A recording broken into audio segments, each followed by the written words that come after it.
Shqipëria vendi me bukurim magjepsëse, histori të pasur dhe potenciale të pakëndë. Por disa nga thesaret e saj mbeten ende të shehura. Projekti Hospitality Albania i korporatës investimeve shqiptare po i zhndërron këto rezidenca në destinacione të reja turistike dhe të mikpritjes shqiptare. Përmes partneriteteve publike-private ne po krijojmë një model të ri të zhvillimit, ku trashëgimia takon inovacionin, ku zhvillimi e modernizimit takon qëndrueshmërinë. Nuk është thjesht një investim, është një revolucion në turizmin shqiptar, një hap përpara për të forcuar pozitën e Shqipërisë në hartën globale të destinacioneve premium. Vizionar të arkitekturës me dashuri të veçantë e turizmit dhe trashëgimisë, ju presim që bashkë në të ndarmen. Hospitality Albania, aty ku bukurit e rralla dhe historia shkrihen me potencialin ende për të nxjerrë universet.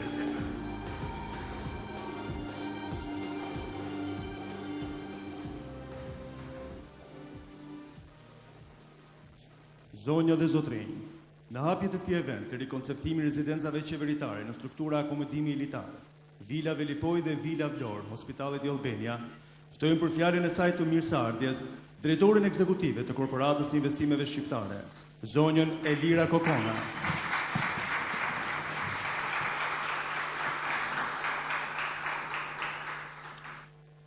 Të nderuar, sot, nëpërmjet përzgjedhjes së studios fituese, si dhe skuadrës e cila do t'jetë në gjendje të realizojë projektin e arkitekturor, të rikonceptimit dhe rijetëzimit të vilës në Vlorë dhe të vilës së Velipojës, si struktura akomoduese elitare, shënojmë një hap të rëndësishëm jo vetëm për AIC-n, por dhe për zhvillimin ekonomik dhe turistik të vendit.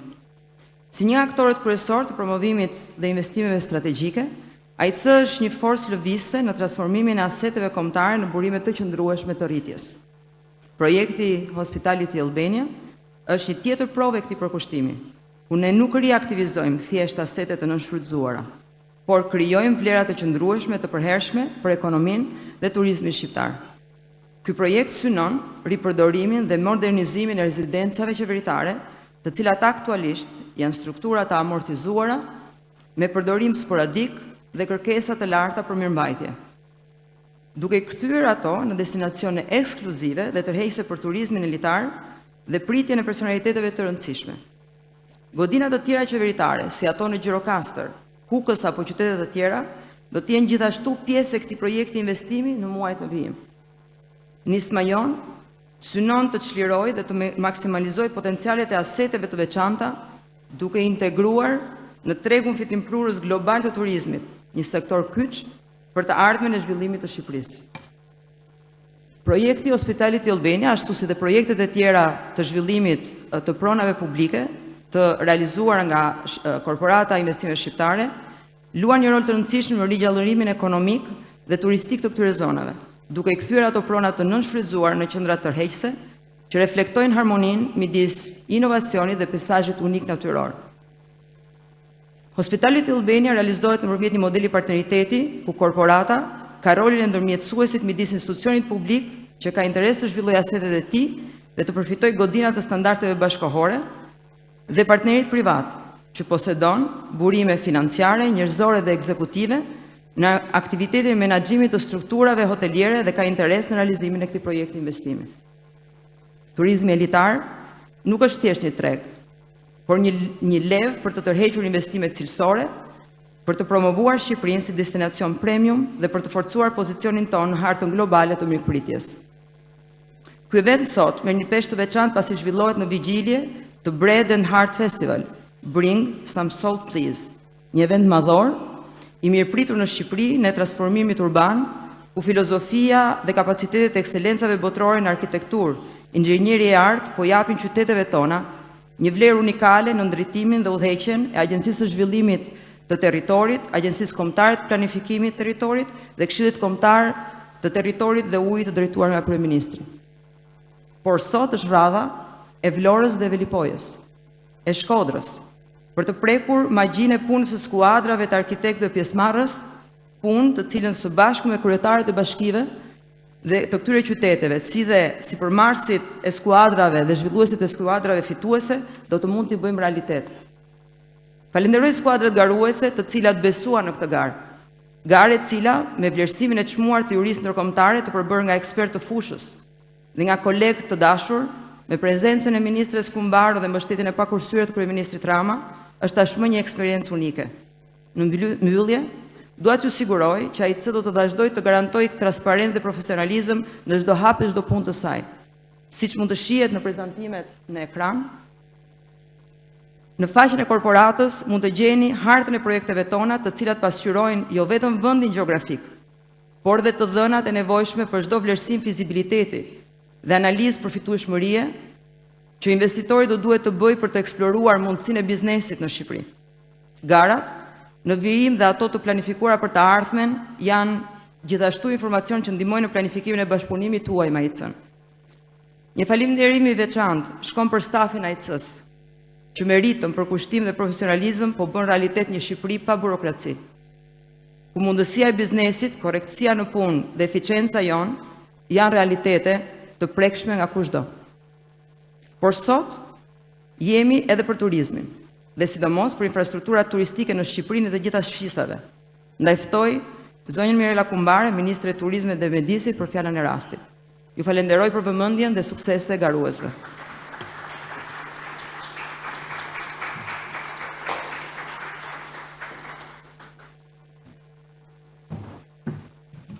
Mirë se erdhët, aq më tepër në një ndërtesë të artit dhe të kulturës.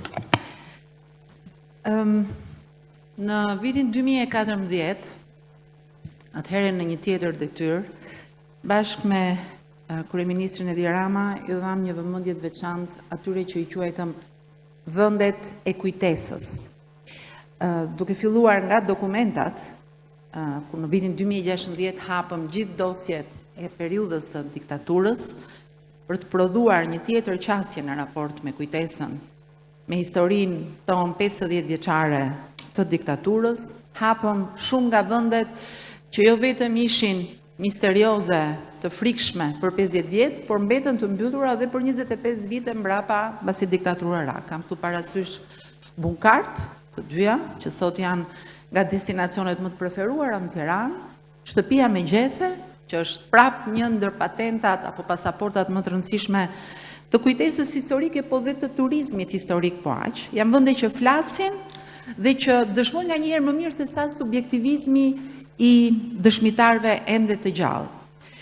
Nuk e kemi nga ana tjetër luksi në të Shqipërinë e vogël të mbajmë të mbyllura apo të mbajmë në rënoja apo aq më keq të mbajmë bosh dhe të papërdorura vende të cilët na i la trashëgim ajo periudhë e hidhur e historisë sonë. Nuk është zgjuarsi ta mohosh ato që të ka ndodhur, po të dish ta përballesh dhe të dish ta rikthesh në vlerë vende të cilat janë sot vende arti dhe vende kujtese, vende dokumentimi dhe një kujtese dhe edukimi njëkohësisht, siç ishin objektet që përmenda pak më parë, vende kujtese dhe vende mikpritje gjithashtu. Por edhe vende që gjenerojnë ekonomi dhe ku tjetër në atë që është sot që po ndërtojmë industria më e gjallë, më interesante dhe padyshim me suksesshmja në rrugën për zhvillim.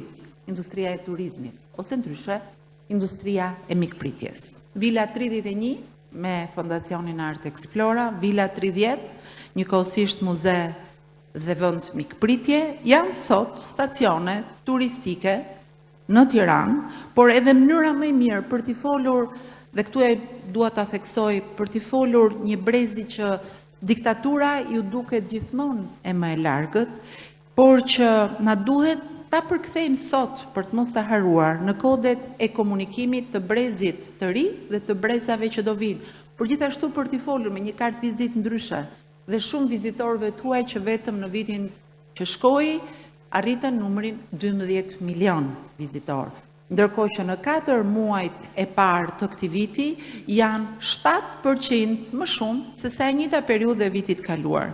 Është një mënyrë për të komunikuar, por është gjithashtu dhe një mënyrë për të zhvilluar dhe për të gjeneruar ekonomi. Në këtë kuptim, duam të prezantojmë dhe të rihetësojmë Shqipërinë që ishte, Shqipërinë që është, por sidomos Shqipërinë që po bëhet. Prandaj, Shumë faleminderit dhe dua të përgëzoj një bashkëpunim shumë të frutshëm të agjencive tona të rëndësishme zhvillimit, përgëzoj Korporatën Shqiptare për Investime dhe AKPT-n për organizimin e këtyre konkurseve dhe Agjencinë e Zhvillimit të Territorit, të cilët praktikisht konkurset nuk i kanë thjesht evente një herë në kaq kohë, por janë kthyer në punën tuaj të përditshme, punë që gjeneron projekte, por që gjeneron edhe një vorbull energjie krijuese. Sepse fal këtyre konkurse jo vetëm tërheqim dijen dhe ekspertizën në të mirë të arkitekturës, por edhe nxitim praktikisht energjinë kreative brenda vendit në ruajtjen e trashëgimisë përmes koncepteve të reja të menaxhimit, të aseteve publike. Sot kemi Vlorën dhe Velipojën, me ato që ne quajmë shtëpitë e pritjes, por po të futemi pak në histori, është pikërisht copza dëshmie të atij gjysmë shekulli izolimi që sot dalin dritë, fal këtyre aktiviteteve, fal kësaj energjie. Dhe padyshim, siç e përmendi pak më parë zonja Kokona, do të vijojnë edhe me objekte të tjera. Mezi pres që në fakt i zbuloj ato që do të kemi sot në konkursin e sotëm, mezi pres të bëhet konkursi për të njëjtin objekt në Gjirokastër, nuk e fshes subjektivizmin tim tashmë të njohur publikisht, sepse si pjesë e këtij zinxhiri dhe mikpritja hospitality në Shqipëri, in Albania, ka krijuar një koncept të ri për gjithë, Albanity. Dhe Bukë e Krip e Zemër, siç është dhe emri, në fakt Bukë e Krip është emri i festivalit që ju, Adelina edhe Ada do të bëni këtë fundjavë, unë do t'i shtoja dhe zemrën, Bukë e Krip e Zemër, mirë se keni ardhur. Faleminderit.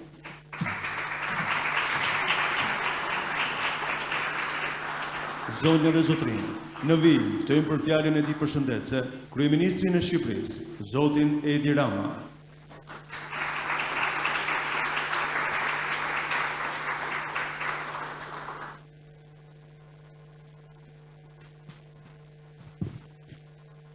Mirëdita të gjithëve dhe shumë shkurt, sepse më e rëndësishme se sa çdo njëra nga fjalët tona këtu është gara e sotme, në cilën përsëri janë përfshirë një grup arkitektësh shumë të mirë dhe me eksperiencë dhe prestigj ndërkombëtar. Sot ne hapim një tjetër nga kapitujt e punës të Korporatës Shqiptare të Investimeve,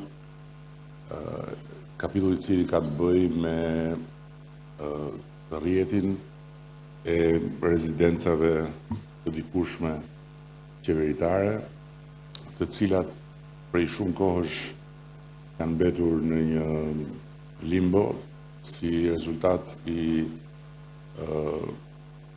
mos përdorimit të tyre për shkak të humbjes funksionit faktikisht.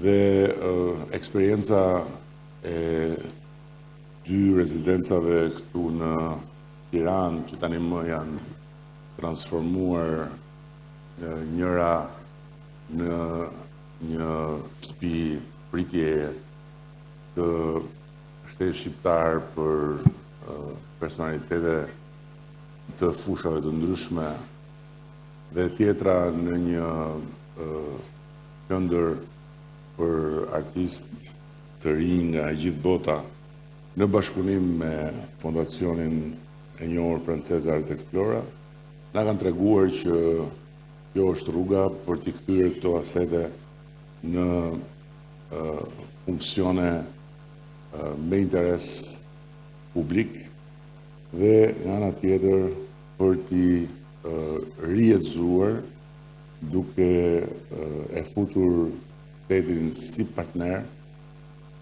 dhe duke i dhënë mundësi sipërmarrjes që i transformojë në burim të ardhurash. Dhe ky është rasti i dy projekteve për cilat bëhet konkursi i sotëm. Njëri për vilën e udhëheqësit dhe diktatorit shqiptar në Vlorë dhe tjetri për një tjetër rezidencë qeveritare në zonën e Velipojës. Është një rrugë e re që ne po i shkelim, besoj unë, me sukses, por mbi të gjitha ku po praktikisht shikojmë potencialin e madh që ka vënia në shfrytëzim e aseteve shtetërore për ta përfshirë publikun përmes shtetit si një palë e interesuar, duke ndryshuar praktikisht hapasapi dhe formulat e ndërveprimit me privatin, të cilat deri dje kanë qenë shumë bazike, shumë të drejtë për drejta, dhe e kanë privuar shtetin nga shumë kapacitete për të krijuar të ardhura. Kështu që duke i bashkuar këto interesa dhe duke vënë shtetin në rolin e një pronari të zakonshëm, si palë në sipërmarrje, ne po zhvillojmë një infrastrukturë të re faktikisht financiare për shtetin, duke u bazuar tek modelet më të mira në Europë, që janë modelet si motrave të agjencisë të korporatës shqiptare të investimeve, dhe që në Itali apo në Spanjë zotrojnë asete dhe marrin të ardhura jashtëzakonisht mbretëslënse, të cilat vijnë në dispozicion të interesit publik për të investuar në infrastrukturë publike dhe për të përfshirë kapacitetet shtetërore në rritjen e ekonomisë, por edhe në përfitimin nga kjo rritje. Kështu që me kënaqësinë dhe me falënderimin për të gjitha studiot që janë përfshirë në këtë konkurs, duke qenë i bindur që konkursi do të jetë një tjetër vlerë shtuar dhe në një aspekt tjetër, që është rritja e mëtejshme e koleksionit të kontributeve nga arkitekt ndër më të mirët sot në Europë edhe në botë, si dhe duke falendëruar edhe antarët e jurisë që kanë ardhur nga jashtë për të na asistuar në të vendimarrje. Ju uroj të gjithë pjesëmarrësve sukses.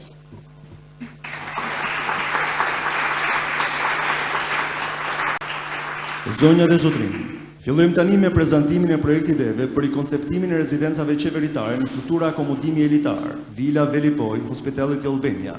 3 finalistët e fazës së 2 të konkursit ndërkombëtar për projektin ide. Do të ndjekim 3 prezantimet e para, secili nga 20 minuta, dhe pas çdo paraqitje, konkurrentët do të zhvillojnë për 10 minuta një bashkëbisedim pyetje-përgjigje me jurinë ndërkombëtare. Ftojmë në skenë për prezantimin e parë, skuadrën Soleil Sea SHPK, Farfron and Royas, Produktora, Hera Marte SHPK, Claudio Ruci, Ervin Paci dhe Akor.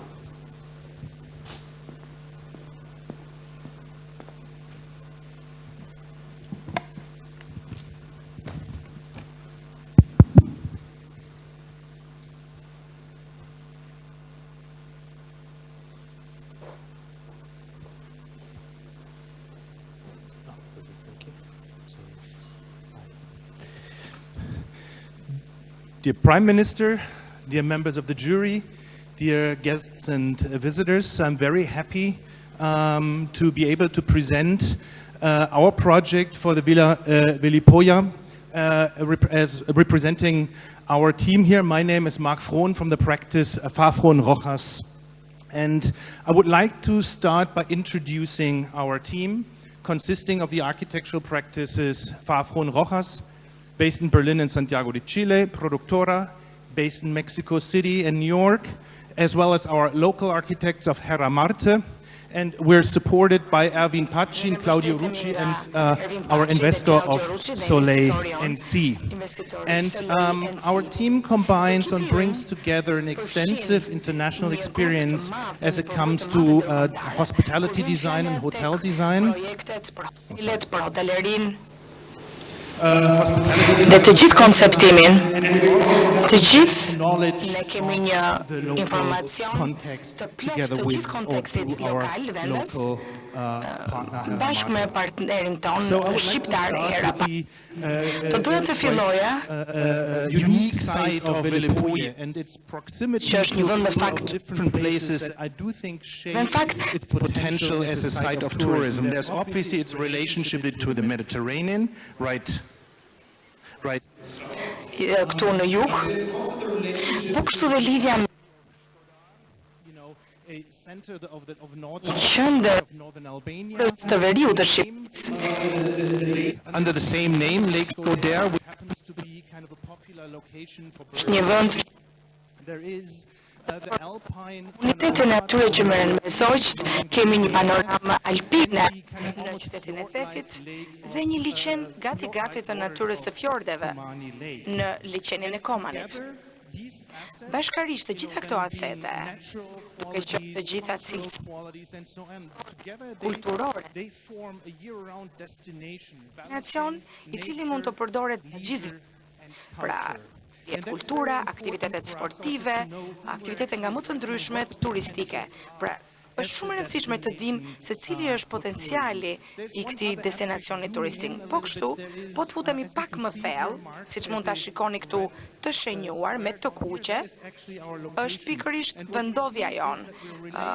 Këtu jemi të vendosur në ngjitur me deltën e lumit Bunës, që do të thotë që ky lum futet pra në mesdhe dhe është një nga pikat më interesante dhe më të mëdha dhe në të njëkohë dhe më delikate në rajonin tonë të ekosistemit. Kemi parë disa harta, por këtu shikoni bukurinë natyrore të këtij vendi. Ky është potenciali i këtij vendi dhe kuptohet ndjehet nevoja e një panorame më të madhe, më të përgjithshme për të kujdesur për të gjithë ekosistemin. Është një fakt pikë shumë e mirë për të nisur punën, për të zhvilluar arkitekturën në lidhje me të gjithë mjedisin dhe me të gjitha përpjekjet e prezervatit natyror. Këtu po flasim fakt për turizmin, po flasim për ta vizituar këtë zonë, por ka edhe individ të tjerë të cilët që janë edhe njerëz, po nuk janë dhe njerëz në këtë. Pra kemi një specie të rrezikuara, qëllimi është t'i mbrojmë këto specie të rrezikuara. Ka një cilësi të jashtëzakonshme dhe mundësi të jashtëzakonshme për t'i shndruar të gjitha këto në një eksperiencë e cila të jetë e prekshme nga të gjithë neve, nga të gjithë turistët. Disa janë rreth rrotull liçenit Shkodër, disa janë në pjesën jugore dhe në zonën tonë specifike dhe në lumin e Bunës janë pikërisht ato që shikoni në këtë fotografi ose në këto fotografi. Këta janë vizitorët, janë një gamë e gjerë, janë një numër i madh zogj shtektar në momente të ndryshme të vitit. Vinë dhe largohen dhe gjatë muajve të ndryshëm dhe sezoneve të ndryshme, stineve të ndryshme, krijohet një mrekulli, një variacion zogj shtektar dhe cilët kuptohet ja vlen të udhëtosh, të vizitosh këtë zonë në çdo stinë të vitit. Pra, këtu jemi. Kjo është zona për të cilën flasim, është si thua pika hyrëse, është porta, nëse ta quajmë në mënyrë figurative, tek delta, tek laguna, të cilat rrethojnë të gjithë këtë lum i cili derdhet pastaj në det. Ajo që ofron është një potencial për të qenë katalizator për një përvojë mjedisore, por dhe për mbrojtjen e mjedisit në mënyrë të tillë që të kthehet një agent të mbrojtjes së bashkëekzistencës të pjesës së turizmit dhe të specieve të florës dhe faunës që janë banor të kësaj zone. Por kjo formë bashkëjetese për cilën e flasim është një realitet. Pra jemi në këto zona ku jemi në deltën e lumit, e cila në disa mënyra mund të jetë edhe e prirur për përmbytje. Sigurisht, përmbytjet nuk ndodhin gjithkohës, por her pas here. Këto janë shenjat dhe zonat me të kuqe, që i kemi shërnjuar me të kuqe, pra që na ndikojnë dhe që mendojmë që në arkitekturën tonë duhet ta reflektojmë këtë realitet. Ka disa precedente të arkitekturës. Për shembull në Illinois, shikoni këtë shembull që ka të bëjë pikërisht me këtë lloj ndërtimi, ku është ndërtuar me një lloj ngritje të vogël, me një gjest arkitektonik, ka një qasje arkitektonike në lidhje me këtë pjesë të lumit. Por apo ta shikojmë nga një lloj arkitekture e cila bashkëpunon me mjedisin në vend që të jetë kundër këtij mjedisi.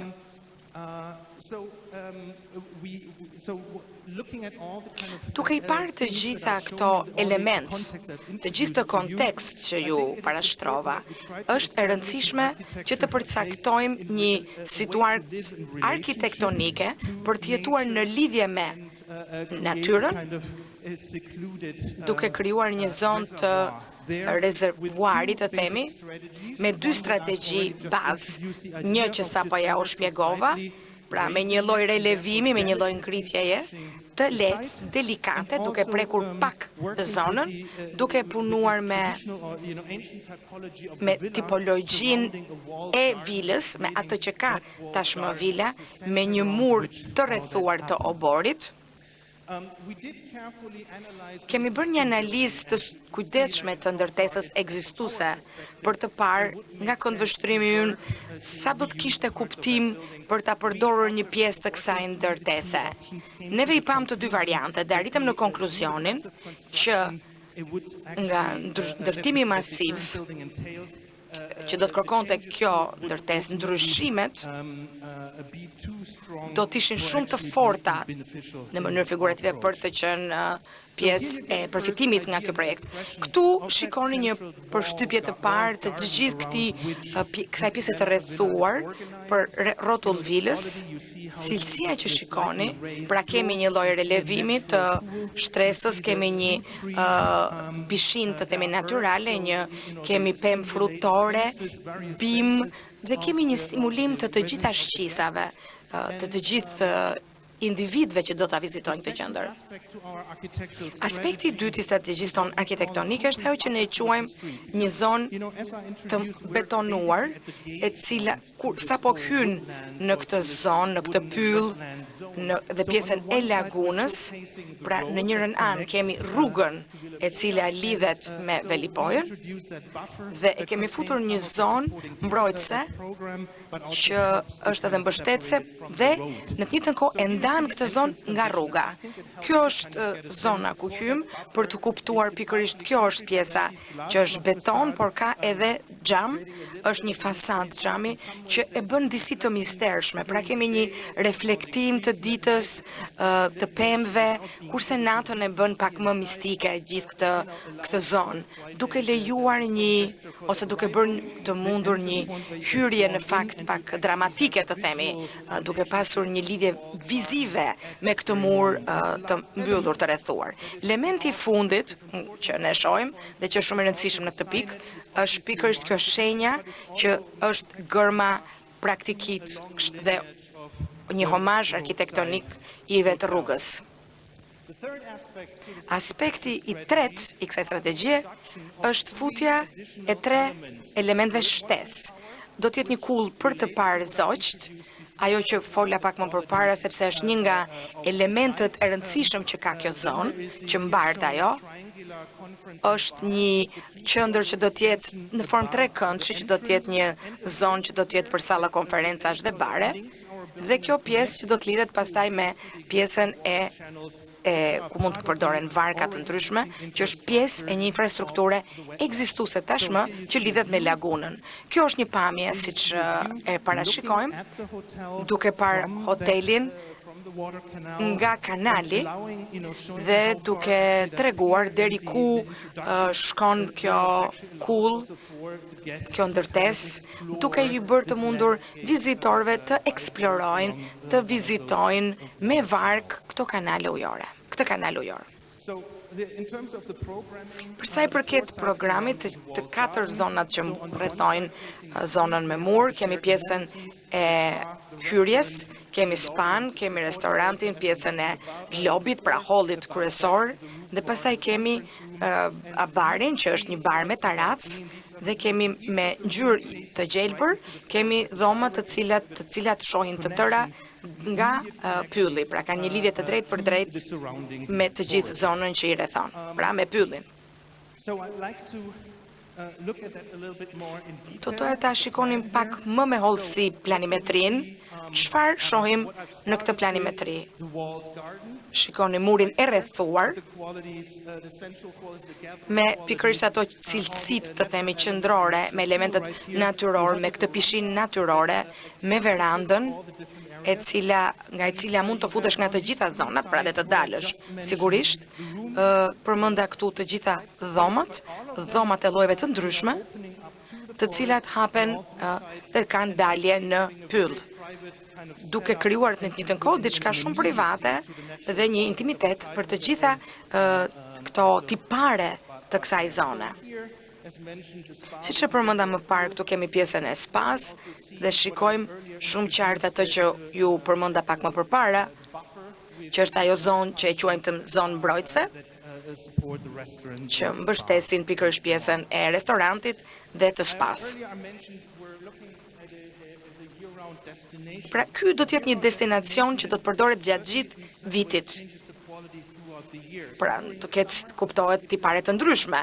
Në verë do të jetë një lidhje me tipare të ndryshme të deltës, me lagunat, me elemente të ndryshme, mund të përdoret për hiking, mund të shëtitni me vark, mund të bëjmë shëtitje në kopësht, që sapo ju përmenda, por gjatë dimrit është një zonë më të themi panjerës, kthehet në të njëjtën kohë në mundësi për të përdorur span, për të përdorur të gjitha ato zonat që quhen wellness, pra ku njerëzit mund të kujdesen për trupin e tyre dhe të marrin të gjithë trajtimin e dur, por në një mënyrë më të tërhequr, të themi. Përveç kësaj, kemi dhe elemente të tjerë që lidhen me ekonominë, që lidhen me zonën dhe me banorët e këtyre zonave, por kështu dhe me ekonominë e kësaj zone. Duke u lidhur me pjesën e fermës, me ndërtimin e të gjithë, ose duke u bazuar të gjitha aftësitë artizanale të gjitha këto. Sorry, you do have only 5 minutes for your presentation. Thank you. So it actually lets the larger the population, Pra populata e gjithë populata e kësaj zone mund të marrë pjesë gjithashtu në ose më saktë të përfitojë, të themi nga ky zhvillim. Po të shikojmë dhomat, kemi një dhomë standarde, kemi suita.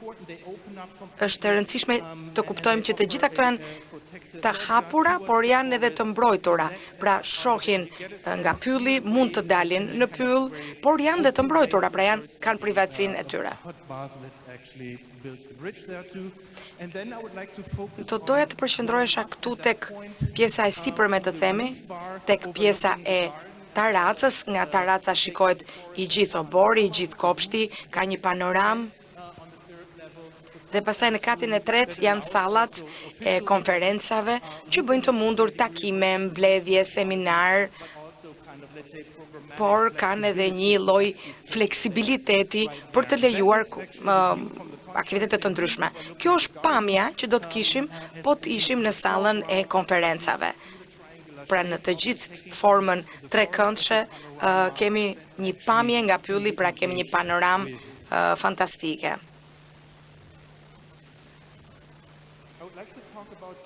Do doja të flisja pak për pjesën e qëndrueshme nga ana mjedisore. Kemi pjesën e gjelbër, pra që është një tarac e gjelbër, e cila është pjesë integrale e të gjithë pjesës ujore që rrethon ndërtesën.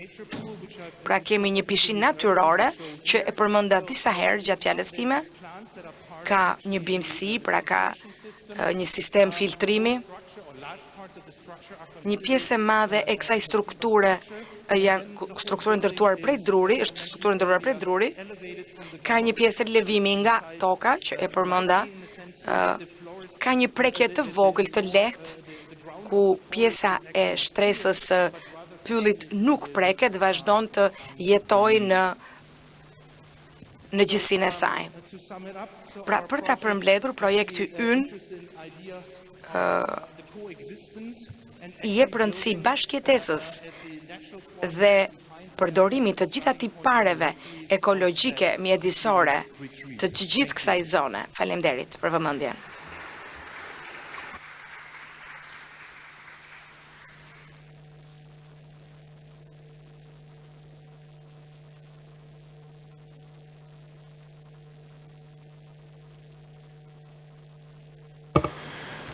Good morning. Thank you for your presentation. I think your presentation was very clear. Your scheme is very clear. I really have 2 points. And one of them is actually that view. E para është kjo panorama. Si e imagjinoni këtë zonë? Si do të jetë kjo aktive? Si do të jetë përtej asaj që do të jetë në fakt është një pjesë që vetëm mund të rrotullohesh rreth asaj zone? Së dyti, më pëlqen shumë që dhomat janë të hapura, që lidhen me pyllin, por në fakt kjo ka një pikpyetje. Çfarë ndodh për privatësinë e këtyre individëve që do të qëndrojnë në këto dhoma? Si kalojnë, si ka një element për këtë gjë, po ndoshta mund të jepni një përgjigje për sa i përket pjesës publike dhe privatësisë së këtyre individëve. Faleminderit për pyetjet tuaja.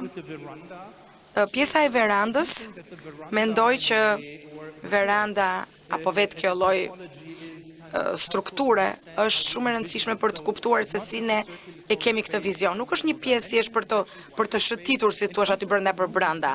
Secila nga dhomat mund të jetë e hapur, është mënyra se si e menaxhon ti vetë këtë hapësirën tënde. Ti gjithmonë ke mundësi si vizitor të futesh në pjesën e pyllit, por ti mundet që ta hapësh dhe ta mbyllësh. Nuk ka nevojë që të jetë hapur, ndoshta mund të kesh të nxjerrësh një shezlon, ndoshta do të rish për jashtë apo është vendimi i individit që do të ri në këtë dhomë. Pra nuk është detyra e arkitektit të zgjedh këtë gjë për individët, për ata që do të jenë vizitorë të hotelit, po për sa i përket hapësirës, dhomave, si do jenë ato të ndërlidhura në mënyrën se si dëshiron, kjo është pikërisht mënyra se si e kemi konceptuar. Për t'ju përgjigjur pjesës së privatësisë së dhomave,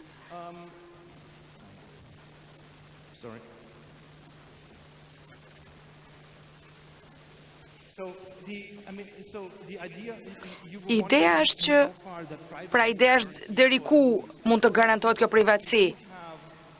Sigurisht që kemi disa struktura shumë të qarta, të cilat janë të ndarë në 3 drejtime, e cila kalon pastaj në natyrë, që do të thotë ka shkurre, ka bimësi, pra ato që ka vetë pylli si natyrë të vetë, të themi të gjithë elementet panoramik të pyllit.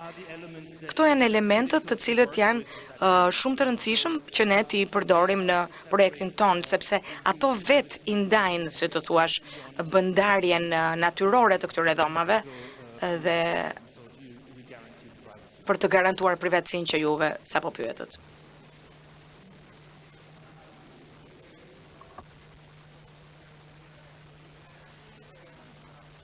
Yeah, for me, I also had 2 questions. Unë kam 2 pyetje. One is about this kind of concrete barrier. E para kam për atë pjesën e betonit. Like what is it made up of exactly, and how important is it to have such a kind of strong line on that side. I don't know the road or anything. And then the second is, I think you briefly mentioned, but just because we saw the presentation about Në history prezantimin tuaj folët për historinë e how zonës, this site kuptohet, fits into dhe se si e gjithë kjo zonë është pjesë e historisë vendit. Nuk e di nëse keni menduar ju këtë gjë, apo si e keni bërë si të thuash e ndërlidhen me pjesën e historisë të kësaj zone.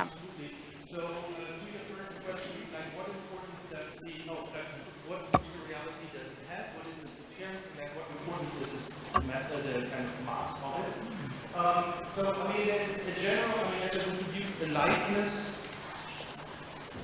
I think it's a translation.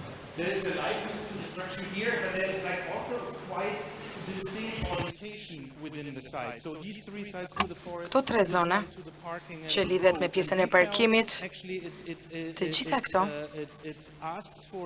kërkojnë një reagim arkitektonik.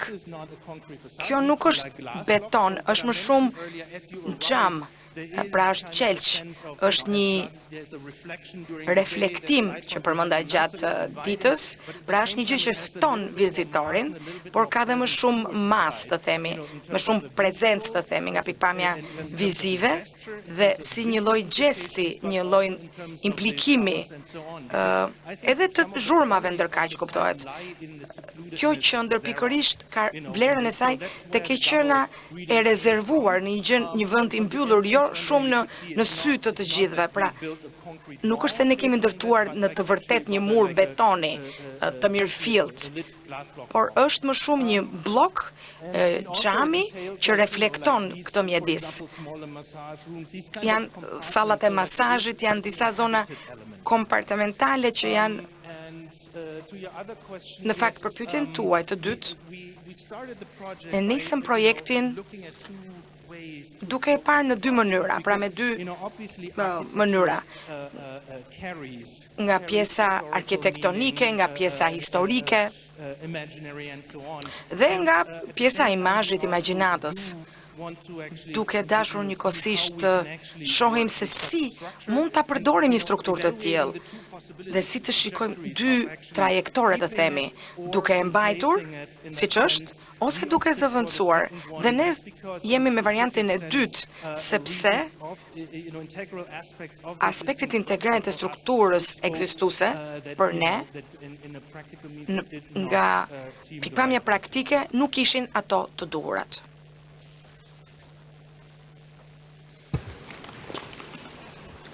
Any more questions? Yes. Yeah, I also appreciate your presentation was very clear. The scheme is also very simple and I think powerful in terms of communicating what you've been telling us. I was just wondering if the generic structure that the project has, focusing on the courtyard, if you see it as an opportunity to create a courtyard that is precious in a way, that it's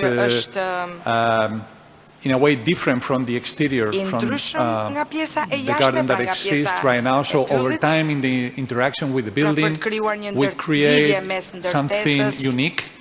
Because the way that you are showing us in the drawings, it seems to be very similar what happens in the interior courtyard and what happens in the exterior.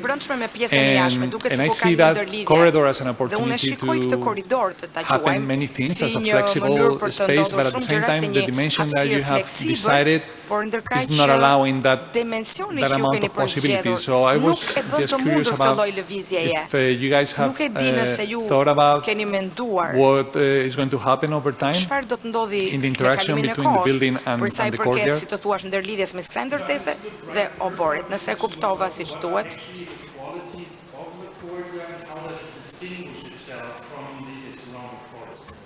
Yeah, in a way, the scheme could have been different, very open. The way that you have oriented the rooms in three directions with three different relationships with the sun, with the air, with the views, could have been different. But you guys chose to, to highlight the interior courtyard.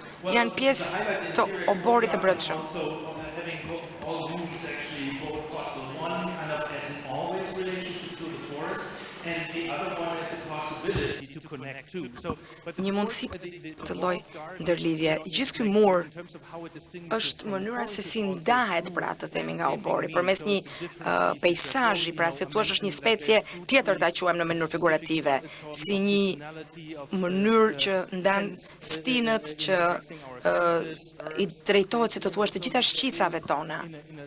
Në disa mënyra është një gjë që nuk ndjehet fort, por në të njëjtën kohë është tepër e ndar nga ajo që është për jashtë, pra pjesa e brendshme nga pjesa e jashtme. Mendoj që pjesa e dytë e pyetjes suaj ka të bëjë pikërisht me verandën apo jo, me oborin. Dhe jam dakord me ju.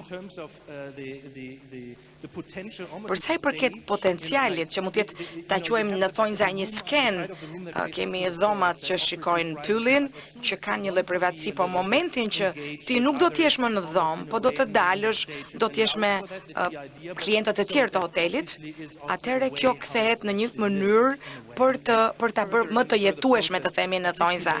Pra varet sa të hapur sa e duam këtë lloj lidhje mes dhomave dhe verandës. Pra kjo është një dialog pastaj që do të jetë me investitorin, duke përdorur pikërisht ekspertizën e tyre për hotelet, pra për ta parë në fund të fundit varet pikërisht nga ky prag, të themi, që do të vendosin dhe investitorët për mënyrën e përdorit të hotelit. Thank you very much. Faleminderit shumë.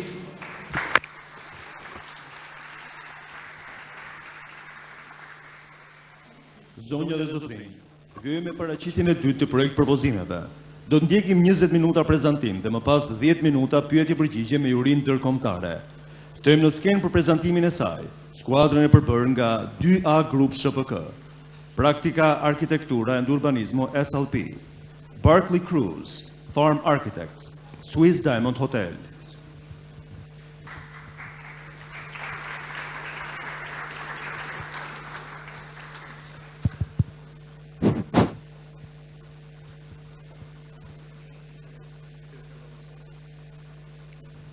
This is working.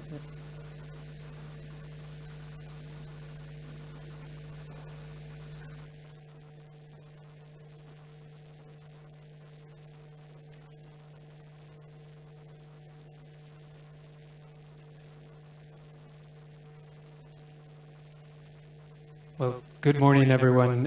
We would like to start by introducing ourselves. Do doja që ta nisnim duke u prezantuar.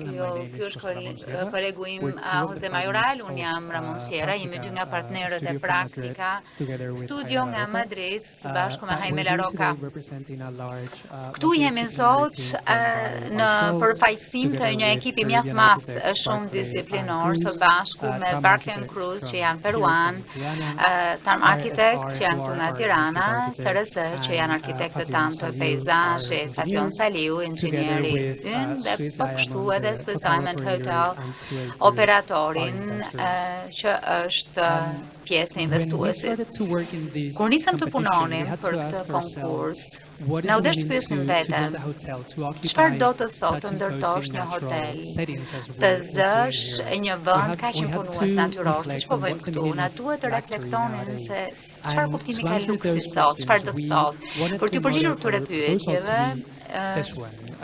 donim që motoja për projektin tonë të ishte ato pylli dhe pjesa e vendodhjes të harmonizuara me natyrën, dhe këtë donim të përcjellim në propozimin tonë. 3 ide.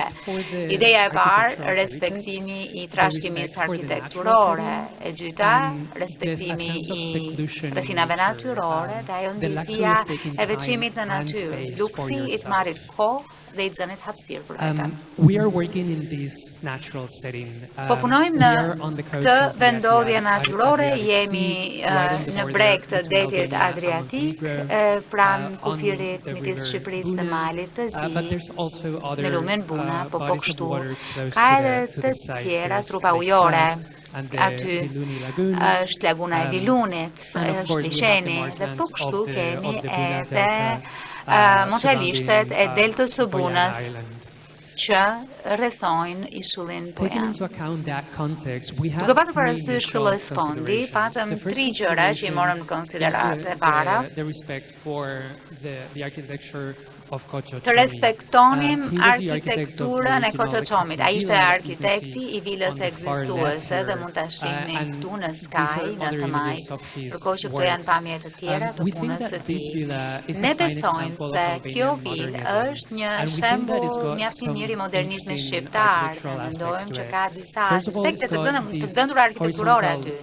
Për shembull, ka këtë shtrirje horizontale që kornizon peizazhin. Tjetra është muret vertikale që shihni aty, që në fakt modulojnë fasadën dhe japin një lloj ritmi. Dhe tjetra në qoftë se shihni aty ka një kat të ngritur që e ngrë ndërtesën nga tereni dhe natyrisht e bën pak më plotësuese. Është pozicionuar si vilë në një vend shumë strategjik, është në krah të pyllit dhe të qytetit Velipojës, dhe shumë afër detit, por po kështu dhe afër lumit Puna. E dyta që morëm në konsiderat në piknisje ishte peizazhi i Velipojës, që është tejet i larmishëm pal ndërveprimit të gjitha elementeve që përmenda më herët. Kemi plazhe ranore, kemi ligatina apo moçalishte, kemi pyjet e pishave e po kështu edhe peizazhin lumor përreth lumit, siç mund të shihni nga këto pamje. Gjëja e tretë për të marrë në konsiderat lidhet shumë me atë të mëparshme, pra ka të bëjë me mundësinë e banimit të këtij mjedisi natyrore. Nuk po flasim vetëm për ata njerëzor, pra njerëzit që e banojnë, por gjithashtu edhe bashkë ekzistenca me komponente të tjerë të peizazhit natyror. Çfarë do të thotë që njerëzit të banojnë këtu? Çfarë luksi i ofron natyra këtij projekti? Duke pasur parasysh të 3 konsiderata, patëm mundësi të gjenim 3 objektiva të projektit. Këto 3 janë përmirësimi i trashëgimisë arkitekturore, sjellja e pyllit në vend, pra që aktualisht nuk është fort i larmishëm, dhe i treti të ripërkufizojmë luksin ekologjik. Çfarë do të thotë që të kesh hotele luksoze të qëndrueshme në mes të natyrës. Ne flasim për rritjen apo përmirësimin e arkitekturës, trashëgimisë arkitekturore, që do të thotë punuarit dhe të përmirësuarit të veprës fillestare arkitekturore të Çomit. Kjo është planimetria e parë. Vila është në formën e një uje dhe vendoset në një terren apo parcel katrore. Është në fakt gjysmë mbyllur në drejtim të pjesës qendrore të saj. Mendojmë që vila ka elemente shumë të forta arkitekturore, por po kështu është edhe me mjaft ndarje dhe në ndarje, sepse plotëson kërkesat programore të një kohe tjetër, të një epoke tjetër. Aktualisht, vila ka zona hapësira që shërbejnë si dhomë për misht, hapësira të shërbimit.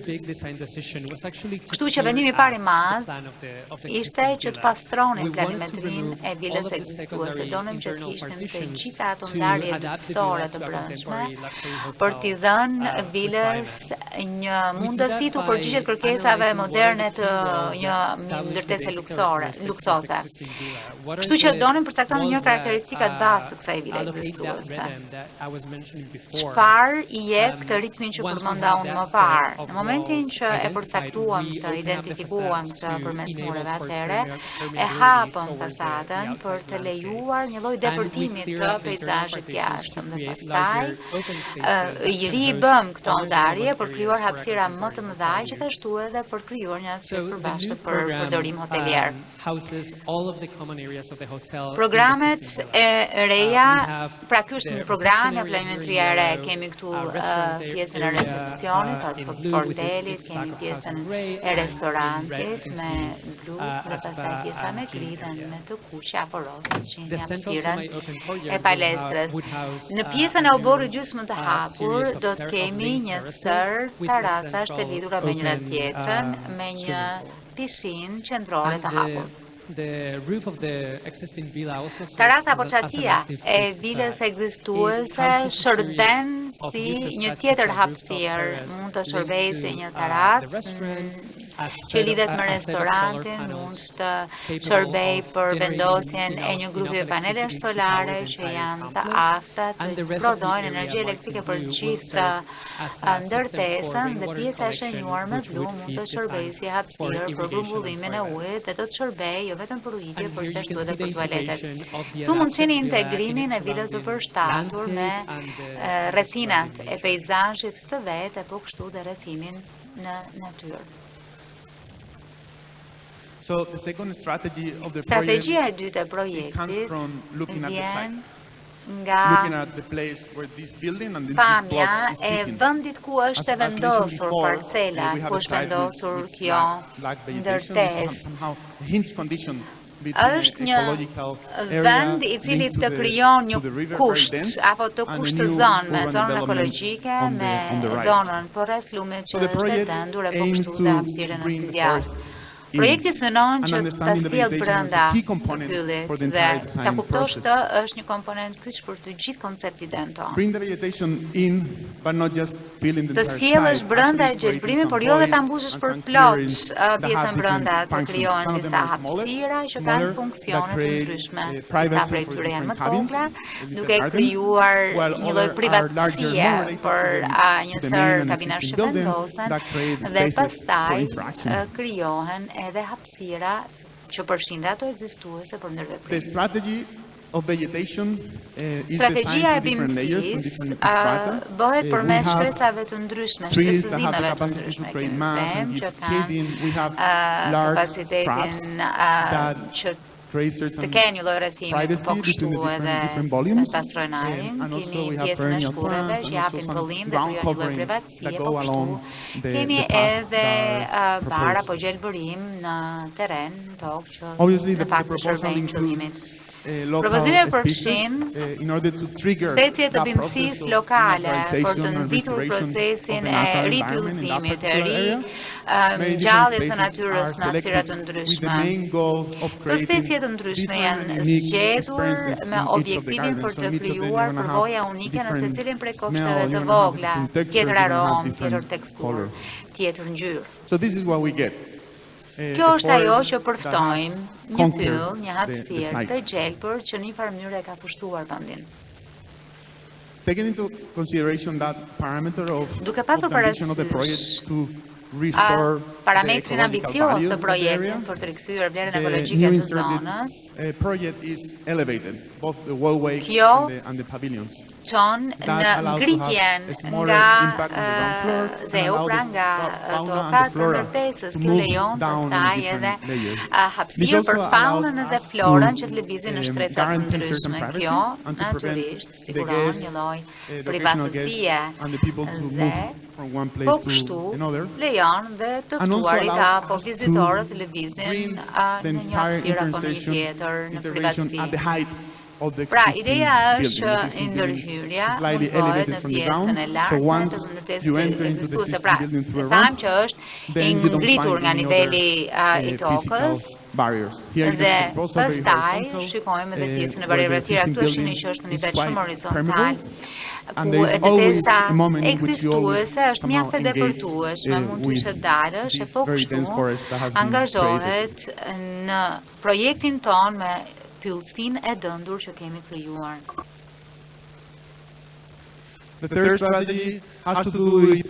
Strategjia tjetër ka të bëjë me rikonceptimin e luksit ekologjik.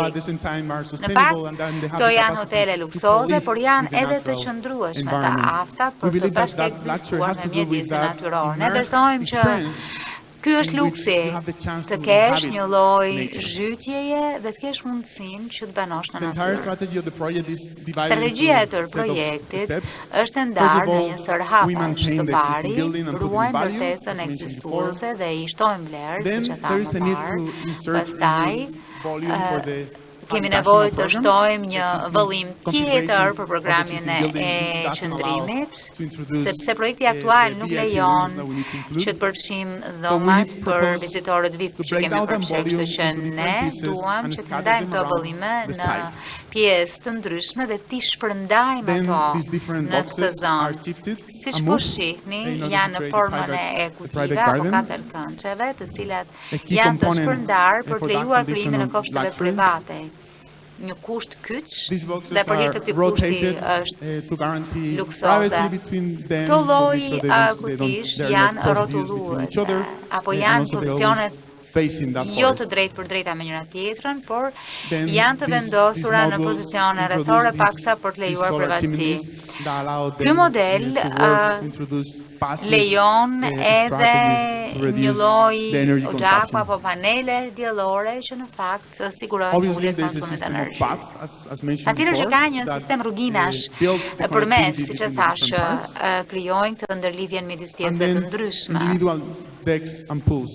Pastaj ka pishina individuale, qëndrime individuale, elemente të cilat në fakt lejojnë edhe kalimin e kufive fizik ndërtesës për shkuar drejt pyllit, siç mund ta shihni në këtë pamje.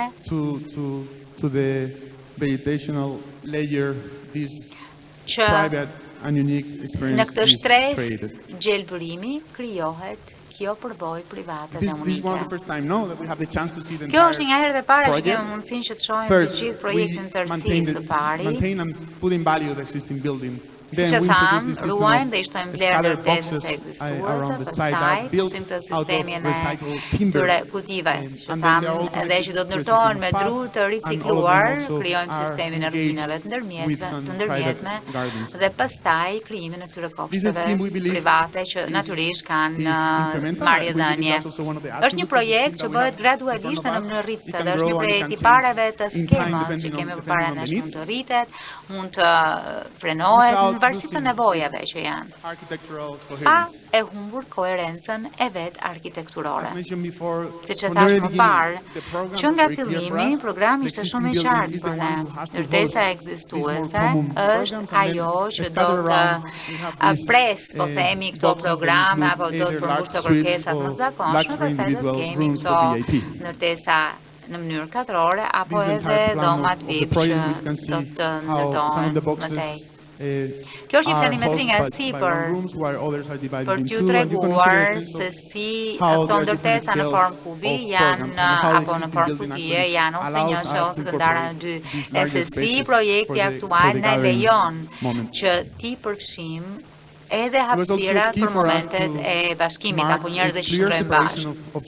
Këtu shënjohet një ndarje shumë e qartë e mënyrës se si qarkullohet apo se si mund të lëvizet. Keni vetëm 4 minuta të mbetura prej kohës suaj. Pra, kemi një rrjet të shenjuar me blu për të ftuarit për vizitorët në veri, është qasja të shërbimet dhe të pjesa jugore. Në të verdh është hapësira ku vizitorët mund të shkojnë të restoranti vendosur aty.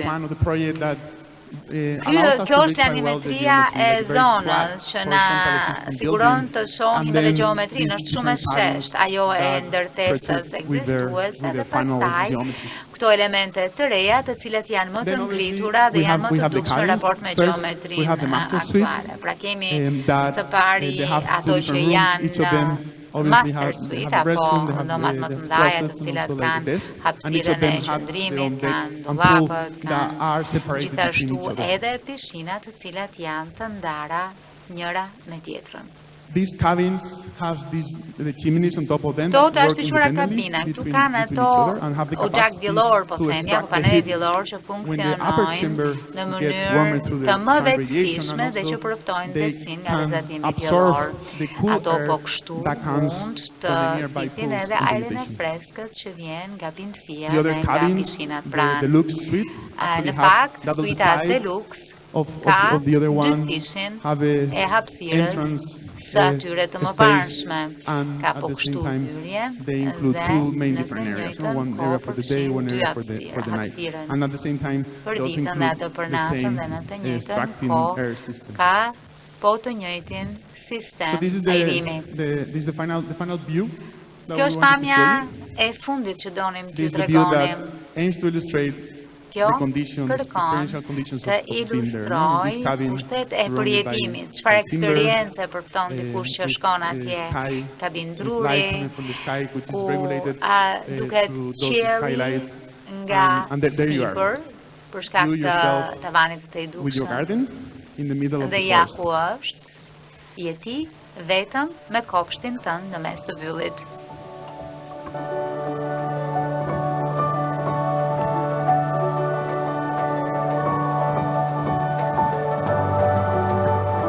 So this video is actually a summary of the project that aims to illustrate the main three strategies. E projektit përgjithshëm që kërkon të ilustrojë të trija strategjitë. E para se si e drejtojmë, e ruajmë dhe e përmirësojmë arkitekturën ekzistuese, si i rijapim vlerën natyrore vendit së bashku me të parën, dhe e treta se si e ripërkufizojmë luksin ekologjik në raport me mjedisin.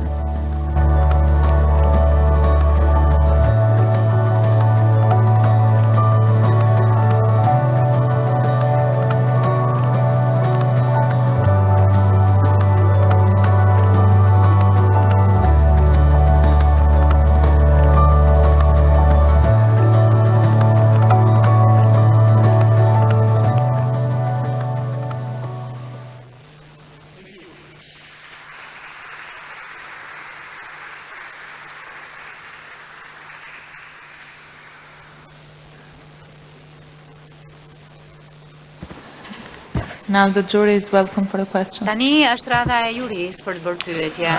Yeah, I just my first question was just the formal or material relationship between the historic villa and the new cabins. What I noticed in some renderings, it looks like perhaps the historic villa was imagined to be reclad in a similar material, or what I'm just interested in the formal relationship between the two, or the material relationship. So not really regarding the recladding. We're intending to carry out this work of refurbishing the existing villa in terms por të çojmë përpara punën që ka qenë e bërë, por pra në hapësirat ekzistuese të riorganizojmë hapësirat për të pasur hapësirat e restoranteve, të shërbimeve, po këto janë vetëm pjesë e interiorit, pjesës së brendshme, ndërkohë që disa prej fasadave të mbyllura duam t'i hapim për të parë për nga natyra, por duam të ruajmë atë lloj materialiteti të vilës, mënyrën se si është aktualisht, që të ketë një kontrast shumë të qartë midis vilës ekzistuese e vendosur në një sipërfaqe të sheshtë dhe sipërfaqet e kabinave të bëra me dru të ricikluar. Nga ana tjetër, këto kabina i referohen një parsoj vilës, duke qenë në të njëjtën lartësi, një lidhje të sheshtë pra në nivel horizontal, dhe kjo na lejon që të kemi sipërfaqe depërtuese për bimësinë në katin përdes apo në nivelin e tokës, por po kështu edhe na ndihmon që të ndahemi apo më mirë të kemi një shkëputje nga niveli përdes për të ruajtur nga përmbyti apo gjërat ngjashme, siç u thanë në prezantimin e mëparshëm. Kjo është ajo ku kabinat marrin nga kushtet aktuale të vilës ekzistuese, por po kështu edhe kanë këtë trashëgimin arkitekturore, po edhe elemente të reja. Siç e thash, ne propozojmë një sistem gradual rritës, që rritet me kalimin e kohës, por edhe kurret apo mpaket në qoftë se shohim që kabinat janë element më i përkohshëm se sa vila kryesore, që në fakt është ajo pika e spirancimit, pra është pika qendrore.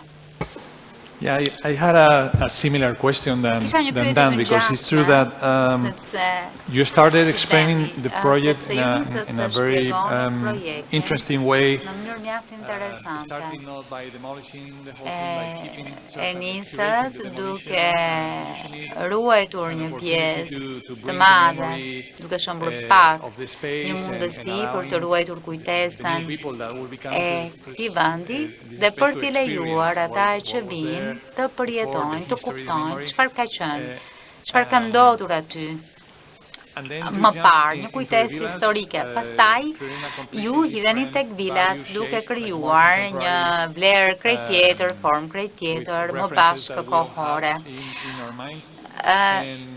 Me ato referenca që keni ju në mendje, nga njëra anë, kjo ju jep një lloj fleksibiliteti dhe e kuptoj strategjinë, sepse ju jep mundësinë që të shtoni vila të reja apo hapësirë për të bërë diçka tjetër që është e rëndësishme. Megjithatë, po mendoja që mund të kishte pasur më shumë lidhje midis vilës ekzistuese dhe atyre të reja. Të mos jetë vetëm, po themi, një rrugin lakore, apo të kishte një lloj lidhje më konvencionale midis këtyre vilave. Pra në qoftë se do të kishit përdorur fakt më shumë zgjatime apo hapësira që vinë nga vila ekzistuese, po themi mesazhin kryesor apo fokusin kryesor projekti, nuk është një pyetje, është thjesht një lloj reflektimi për mundësitë interesante që po sillni ju. There's a very clear contrast, as I mentioned before, between the architectural legacy and the new. Duhet ruajtur natyrisht, kjo ishte ideja jonë për të ruajtur këtë trashëgimi dhe po kështu edhe të krijonim një lidhje midis këtyre kabinave kuti dhe vilës ekzistuese, dhe po kështu të ruanim lartësinë nga toka, po edhe sa i takon gjeometrisë.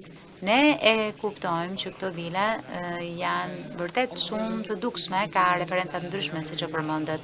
Sidoqoftë, planimetria tregon që ato janë shumë racionale, janë tetëkëndore, apo janë shumë funksionale, duke imituar natyrisht edhe planimetrinë e dhomave që zakonisht qenë mesdhe. Dhe po kështu kanë linja të valëzuara, pra këto rrugina të valëzuara që krijojnë lidhje që në fakt ju përket apo i përmbush kriteret tjera, kriteret e peizazhit, ndërhyrjet që bëhen në natyrë. E pat në video për shembull hapësirën ku mund të ecësh e të kundrosh të gjithë këtë gjelbërim. Është një lloj përgjigje për natyrën. Vila ekzistuese që është e zhytur apo është tradicionale, pastaj ka këto kabina të cilat fillojnë, janë shumë tradicionale, por që ndosen për të përgjigjur orientimeve të ndryshme. Pastaj kemi këtë pjesën e terracës për të ofruar metoda qoftë edhe pasive të marrjes energjisë dhe po kështu edhe ndërveprimi që kanë me natyrën. Good morning. Yes, I think I also have the same question about what the relationship in terms of materiality and expression between the Chinese villa and the small units we proposed. But I think you've talked enough about it, but I like the idea of the contrast that does not express the end. In your renderings, it's almost like you're trying to merge the two languages together. But I'm not going to talk about that. I wanted to highlight the fact that you took the risk of Duhet të theksoj se keni marrë përsipër rrezikun që të ruani that puts a little bit of burden into new construction area on the rest of the site. Right now you have 12 units, which to me feels like just enough density. There's a diagram that you have here, so this can continue to grow and go along, but I feel that that's not necessarily true, because at some point you will lose that idea of the super high-end hospitality experience, which is very much in line with the brief. At what point can this grow? Is 12 enough? Can you do more? Should you do less? That's just one question I have. Në çpik mund bëhet më shumë, kja mund bëni më pak, ka mund bëni më shumë. Yeah, we kind of illustrate into the diagram, we illustrate how it is an incremental architectural system, and we explain the different steps, and we reach the 12 villas. So I think that probably have to be studied in part detail, but the flexibility of them, like as a whole, they don't really have any specific orientation that would allow for further incremental or further density of the project to the point. This one you can say very well. If you have kind of over then you're going to have a territory. But I feel the flexibility of the system that can move around and use the limitation as a key element that buffers and divides on the other allows it to grow farther from the one that is included into the project. Sorry, just to point out that we do Dua të theksoj se kemi 12 kabina, por normalisht kanë suita master në secilin prej këtyre kabinave dhe së brendshmi këto kabina mund të transformohen për të përfshirë një ose dy dhoma. Deri tani kemi 18, por mund të kemi edhe 12 edhe 24 duke ruajtur të njëjtin numër kabinash. Kjo është shkalla e fleksibilitetit që kemi me to. Mundet që për shembull suita luksoze dhe suitat e tjera kanë një lloj 2 oxhakësh po themi për të qenë të pavarura. Ka edhe mekanizme që i bëjnë të pavarura të më vetësishme.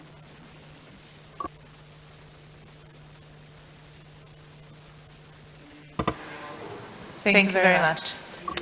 Faleminderit shumë të gjithëve. Zonja dhe zotrinj, vjojmë me paraqitjen e tretë të projekt propozimeve. Do të ndjekim 20 minuta prezantim, dhe më pas 10 minuta pyetje përgjigje me juri ndërkombëtare. Ftojmë në skenë për prezantimin e saj, skuadrën e përbërë nga Genix Sh LLC and Soundless Architecture, Smart Studio, Fokt, Adnan Kastrati, Melia Hotel International.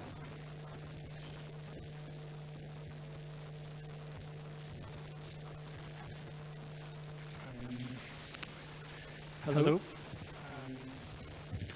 I'm going to talk a little bit differently about how I present.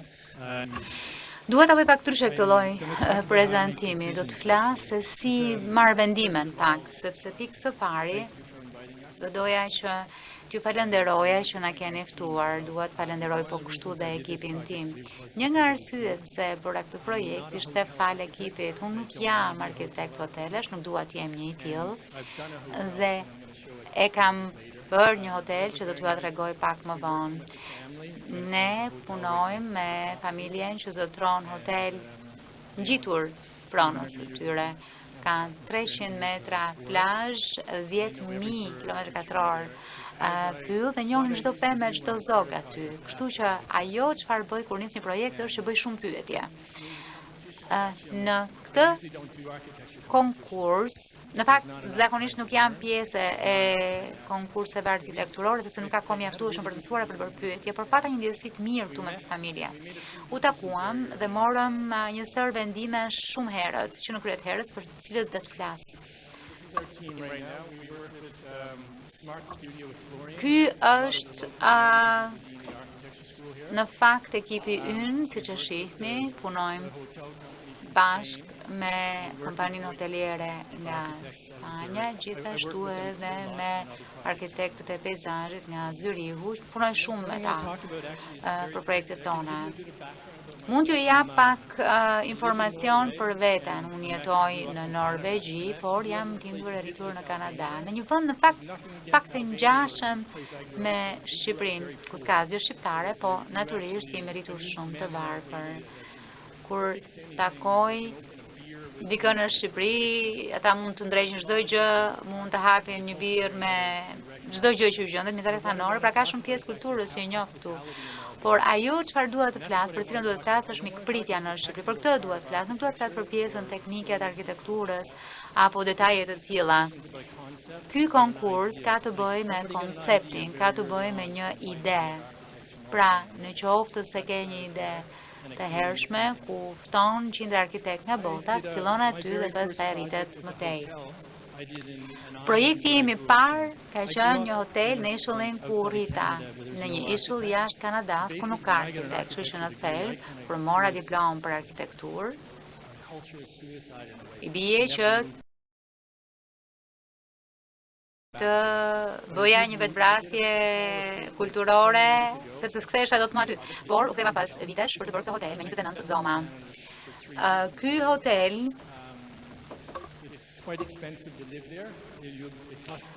është një hotel I shtrenjtë për të qëndruar, disa prej dhomave kushtojnë 5.000 euro, duket si kapitalizëm, por fitimet I shkojnë komunitetit. Është një hotel komunitar dhe kjo më pëlqen këtu, sepse aty ka njerëz që jetojnë, që pra mamaja e dikujt aty jeton, qëndron, dhe nëse dua ta pjes për çka I shkruaj asaj. Një nga hotelet apo hotelet më të mira në botë janë hotele familjare, janë familje që zotrojnë këto hotele, pra janë pronë e njerëzve dhe janë pronë e komuniteteve lokale. Diçka tjetër tek e cila jemi përqendruar këtu. Kultura ushqimore në Kanada është e jashtëzakonshme, po kështu edhe kultura e jashtëzakonshme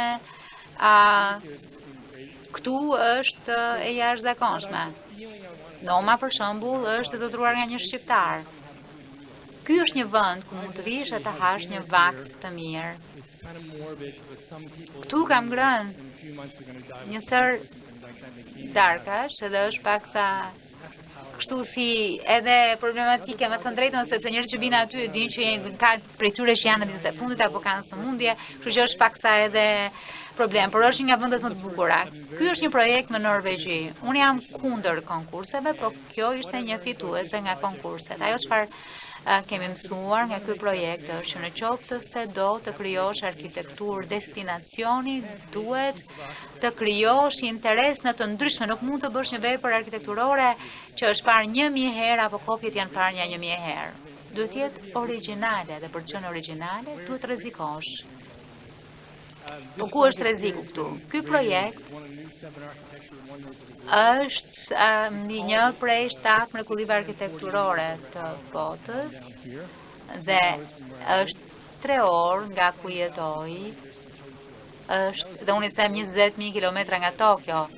Ka një shaka që qarkullon që në qoftë se do të bësh një vepër të bukur arkitekturore, duhet të çosh njerëzit në mes të askundit për ta parë. Dhe në fakt, kur kam marrë foton këtu, më thash, du të kisha bërë një kontratë dhe të kisha marrë para për çdo foto që bëhet. Pra, mund të shohësh njerëz të ndryshëm, gjuhë të ndryshme të cilët vinë dhe e shohim. Kjo është hapur për 2 javë. Projekti po shfaqet në një sër vendesh tashmë. Kjo është një qendër vizitorësh në Maine-in verior në Amerikë dhe është dhurat nga një grua hippie, e cila I ktheu apo I dha para. Kemi punuar me parkun, Agjencinë e Parqeve Natyrore, por kemi punuar edhe me hiset indigjene aty. Prezantimi im në fakt do të jetë dhënia e ideve të shpejta. Kam punuar me kompanitë në Norvegji, kam punuar me Mirror Visuals dhe bëjnë shumë vepra apo punë me arkitektët këtu. Kemi 2 pamje të 2002 dhe 2004. Pra, kjo tregon se çfarë mund të ndërtojmë. Filli I përbashkët tematik I këtyre projekteve është që t'i mbajmë makinat larg e të ruajmë natyrën. Sepse kur shkon në një hotel nuk do të shohësh një tuf makinash. Të 3 projektet që ju shfaqa tani nënkuptojnë që hapësirat e parkimit janë pak më tutje.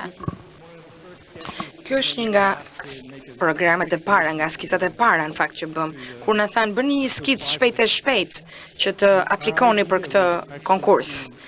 Ideja ishte që ta mbanim vilën siç ishte dhe kam mësuar këtë në shkollën e arkitekturës, në fakultet.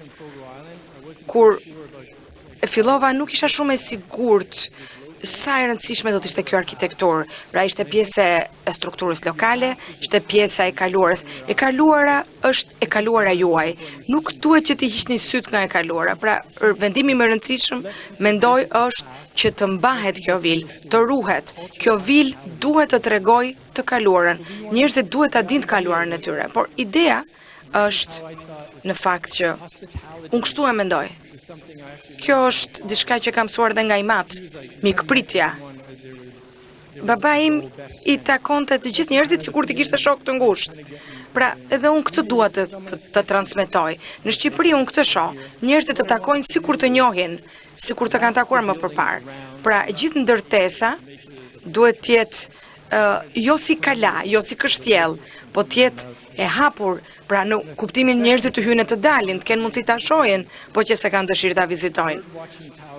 Edhe kjo kulla në pyll që është për zogjt, doja ta bëja edhe këtu me Florianin kur ishim me makinë nga Tirana, aty shikonim gjithandej edhe në peizazh ka disa kulla të vogla.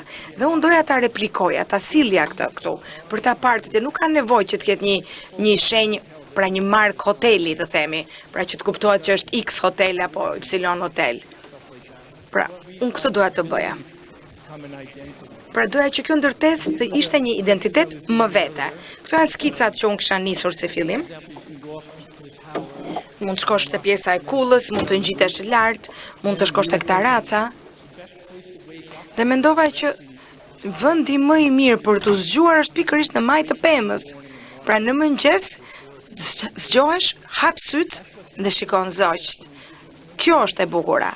Pra, kur shikojmë gjëra në Instagram, dikush shikon që Shqipëria është e ndryshme.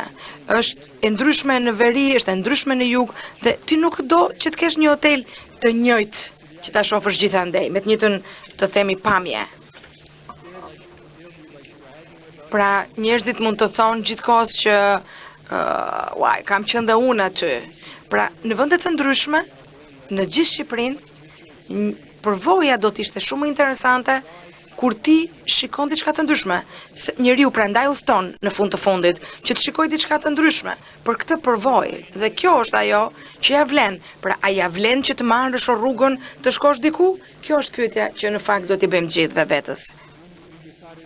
Ne vendosëm që të ndërtonim parkimin poshtë, që të mos dukesh. Pra infrastruktura të ishte poshtë. Në fakt ekipi ynë nuk ka nevojë për shumë infrastrukturë, sepse mendojmë të kemi 30 dhoma dhe prap të kemi infrastrukturë në hotelin tjetër dhe ne donim, do t'ja u tregoj tani shkurtimisht, çfarë donim. Pra ideja është që të gjithë këtë ndërtesë që kemi, ta shikojmë në mënyrë figurative si një përqafim, pra gjithë shkatjet e rrethuar në një përqafim. Kjo është planimetria e katit, është koncepti i parë, kemi 3 ide këtu. Praktikisht, kur punohet me shpejtësi, kemi dhe një ide më të mirë kur kemi informacion më shumë, kuptohet. Pra ne duam të vazhdojmë procesin, sepse ideja do t'jetë ideja 20 kur të dali, pra do fillojmë pak nga pak në mënyrë që të dalim kjo ideja e madhe, themi, duke e provuar dorën, se që themi në gjuhën shqipe, her pas here. Kati në parë mund të jetë një pjesë publike, të themi, që gjithë të jetë një ndërtesë për të gjithë, të themi, të gjithë njerëzit të hyjnë të dalin, edhe hotelet e tjera mund ta përdorin, jo vetëm këtë dhe një spa të mirë, cilësor, pastaj janë dhomat që janë sipër dhe salla e konferencave. Nga sipër, kjo është pamja. Kjo është salla e konferencave, mund të jetë këtu, me pamje nga pylli. Mund të përdoret edhe për dasma. Pjesa e kullës është një kull. Gjithë pjesa e ndërtimit nuk ka dhoma, pra bëjmë një rinovim dhe e kthejmë në një muzeum ta quajmë, publik dhe restorant. Pra kur del nga salla e konferencave, mund të shëtisësh deri tek taraca dhe nga taraca shkon tek kulla.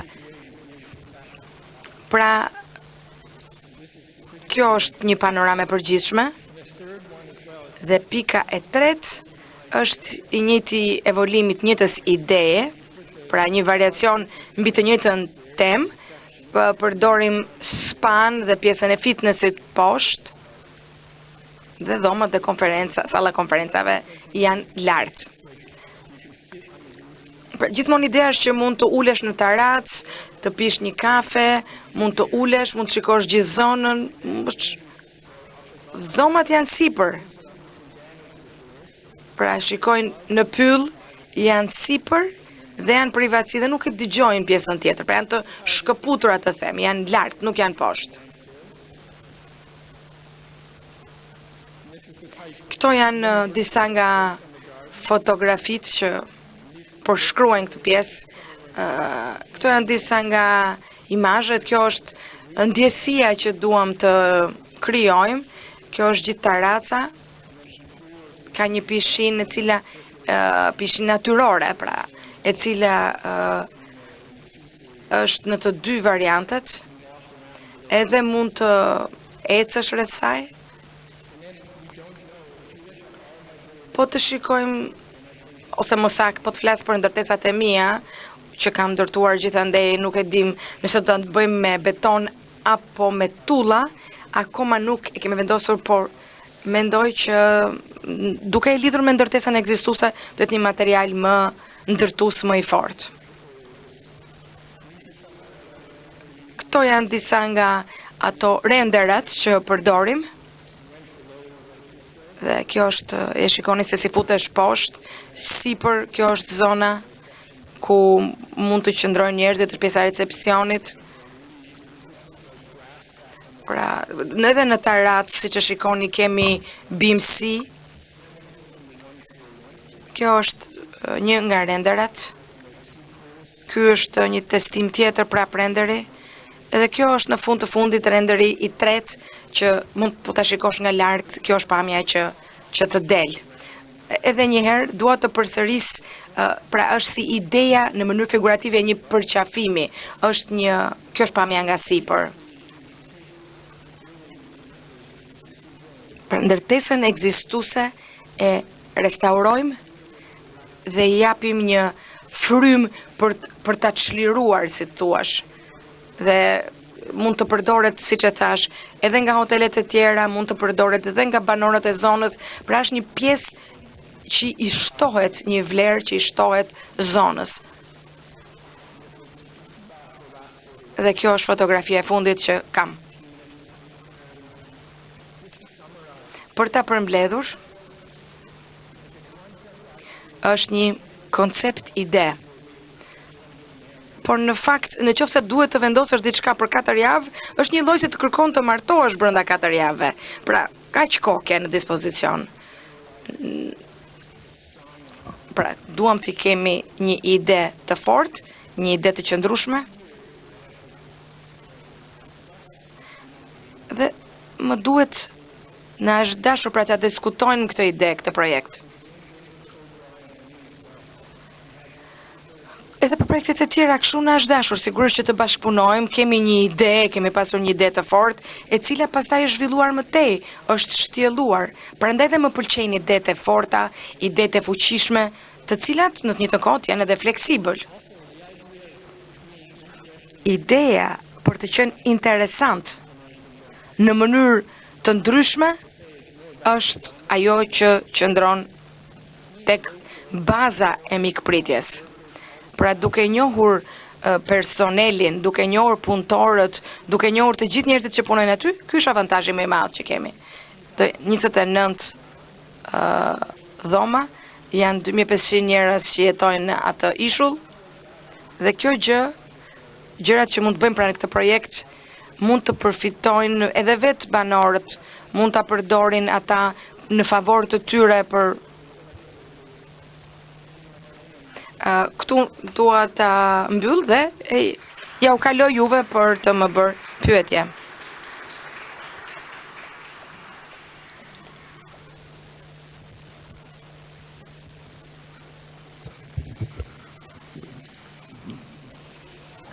It's very impressive mbreslënse, kjo që na treguat, është shumë e hapur.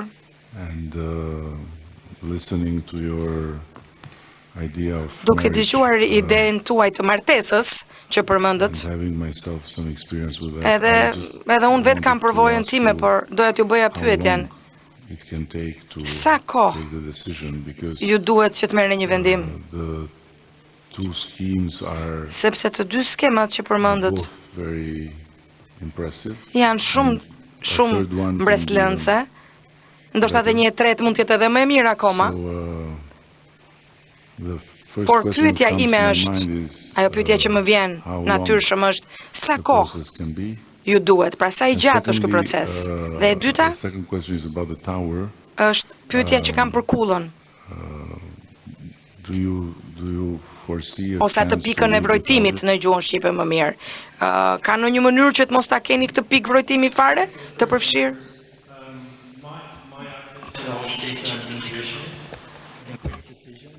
When I built my own house in Norway, I saw the site immediately. Në Norvegji e gjeta vendin menjëherë, e mora vendimin dhe kam bërë edhe gjëra të tilla. Menjëherë. Shumë shpejt, por ideja është nuk do ndryshoj shumë. Pra, kur është një ide e fortë, ajo nuk ndryshon shumë. Sido që tjetë, për ta pasuruar, për ta futur elemente të tjerë detaje, kjo kërkon një kohë jashtëzakonisht madhe. Nuk e di nëse u përgjigje. Not really, but nuk e përgjigje tamam, por të kuptoj. It's a careful love. Është një dashuri e kujdesshme të themi. Po pyetjen e dytë? Zakonisht, unë në projektet e mia, nëse ka ndonjë gjë që mungon në kantier, unë ja jap përmes arkitekturës. Kështu e bëj. Kështu i kam bërë në të gjitha këto rezervate të themi natyrore. Kam ndërtuar në vendet më të këqija të themi, në terrene më të këqija, sepse njerëzit i shkatrojnë këto vende po me qëllime të mira. Kur ke një pikë të tillë vrojtimi, kur je dera ty ke, si më thënë, Hunda dhe shikon plazhet, mendoj që ka disa raste kur është mirë që pjesa e lartë e kullës vrojtimit, njerëzit mund të shikojnë që aty, mund të shikojnë pyllin, mund të shikojnë perëndimin e diellit, sepse ka shumë ndërtime në Bregdet. Por nga kjo pikë, kur ti futesh në pyll, ngjitesh lart, ngrihesh lart, ke këtë pamje, themi, këtë imazh. Did I understand well that you Nuk e di, u kuptova mirë apo jo që e keni përjashtuar mundësinë the ring with wood për atë urrëthin e drurit? Jo, në fakt shumë mirë është kjo pyetje. Kemi në render e kemi këtë material. Ndoshta në varësi të argumentit të themi, nëse ka. Por ne mendojmë që ai betoni është më i mirë, si themi, më i përshtatshëm. Po mund të ketë materiale të tjera. No, because the question comes because of the pyetja më lind the embrace of sepse ky përqafimi të vjetrës me të ren, there is a distinction. Nëse ka një dallim të themi për sa i përket materialeve për ta bërë më poetic, I don't know. Më poetike të themi. Because I thought you said that më duk si kur kuptova që nga përvoja juaj, nga perceptimi juaj, për mënyrën se si shqiptarët ndërtojnë me drurin, se si punojnë me drurin, kjo ishte përjashtuar, por mëse kam kuptuar gabim. Jo, mire keni, është një lloj. Tani, pyetja është me që jemi ke martesa, të martohem me njëri që merret me dru apo me beton. Problemi është ndonjëherë do të martohesh me të dy, nuk i di edhe, më mund të duash martohesh me të dy. Ishim në një vend që mua më ka bërë shumë përshtypje, në një zonë që ishte gjueti. Mikrofonin ju lutem.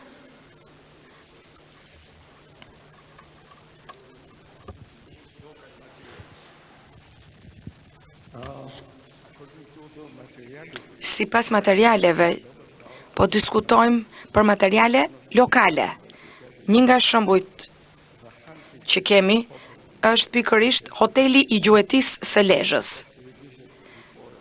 Ishim atje përpara se të fillonim nga puna, pra për këtë proces.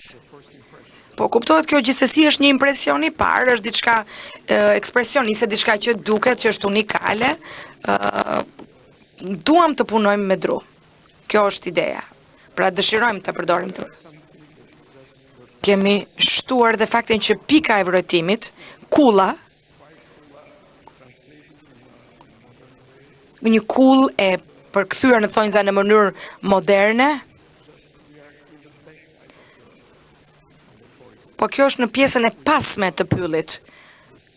Dhe na duhet pra të shohim detin, pra që të ngrihemi pak.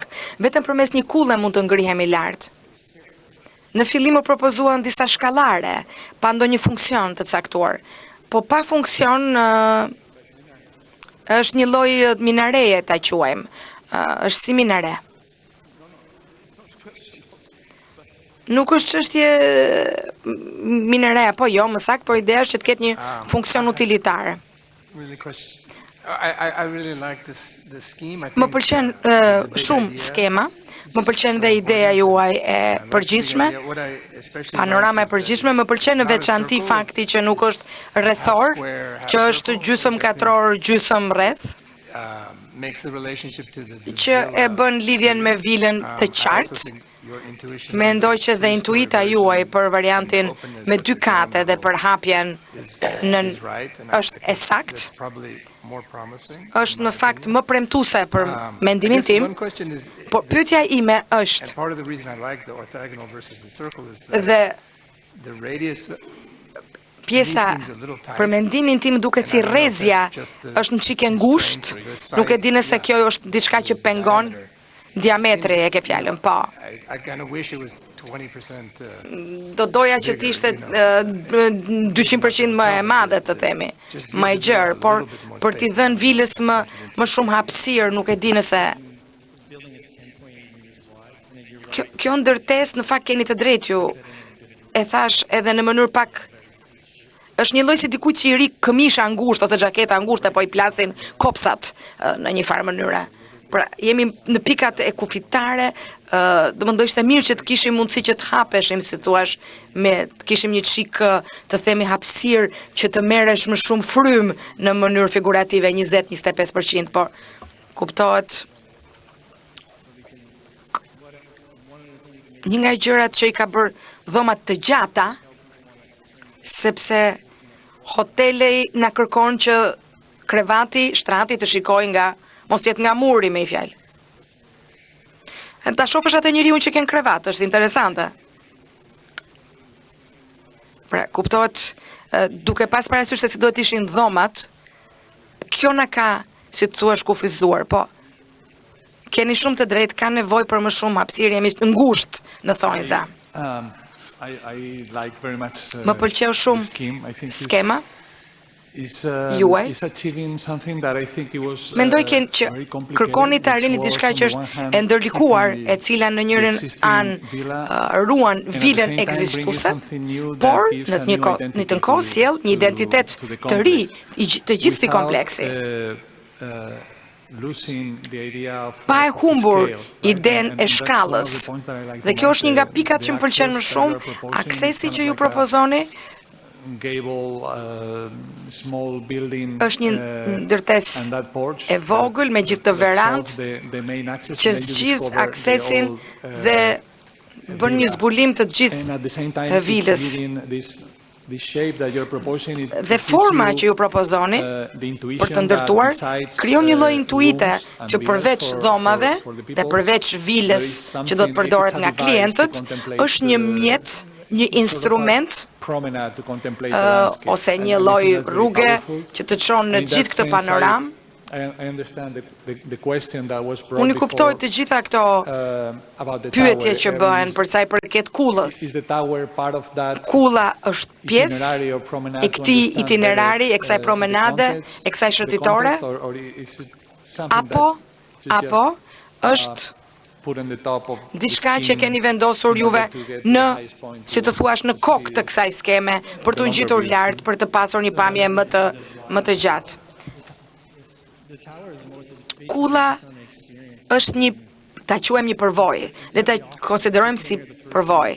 Nëse keni qenë si thua në kat të parë në pjesën e poshtme, herës tjetër mund të ngjitesh më lart. Pra janë të njëjtat lloje dhomash të themi, por lartësia ndryshon. Unë do të doja të ngjitesha më lart për të punuar, për ta parë si me një shkallë të jashtme, këtë kull që të ishte një lloj martese. Tani unë nuk e di pse i referohem martesës në mënyrë të vazhdueshme, se unë nuk është se jam i martuar, po tani nuk e di, zoti kryeministër, se jo çdo ditë neve takojmë një kryeministër, kështu që nuk e di nëse ju përgjigja pyetjes tuaj, por ne në Norvegji dhe në Kanada kemi krijuar një identitet arkitektonik sipas rajoneve, sipas zonave. Pra në një zonë kemi zonë guri, në një zonë është që përdoret më shumë druri. Pra këto janë, si thua, parakushtet. Ajo ndërtesa që unë kam bërë në Folger ka qenë një ndërtesë që përdor në koncept një arkitektonike 400 vjeçare me një këndvështrim drejt së ardhmes. Prandaj e kam përdorur këtë. Kam bërë një projekt në Stamboll, më është dashur 6 muaj dhe në fundit i lash vetë ata të vendosnin se çfarë materiali do përdorin. Pra ishte një vend i tyre, ata e dinin se çfarë do përdorin. Kjo është, si të thuash në gjuhën shqipe, një thik me 2 presa, por gjithsesi unë i kam kërkuar dhe i kam pyetur, e pyeta Belma, çfarë materiali përdorni ju, pra? Çfarë identiteti? I think your presumption is wrong because e keni supozimin të gabuar. Norway and Canada are too big. Norvegjia dhe Kanadaja janë shumë të mëdha. Dhe duke qenë shumë të mëdha, ata mund ta kenë luksin e këtij fragmentarizimi, kurse kur je i vogël, i do të gjitha në të njëjtin vend.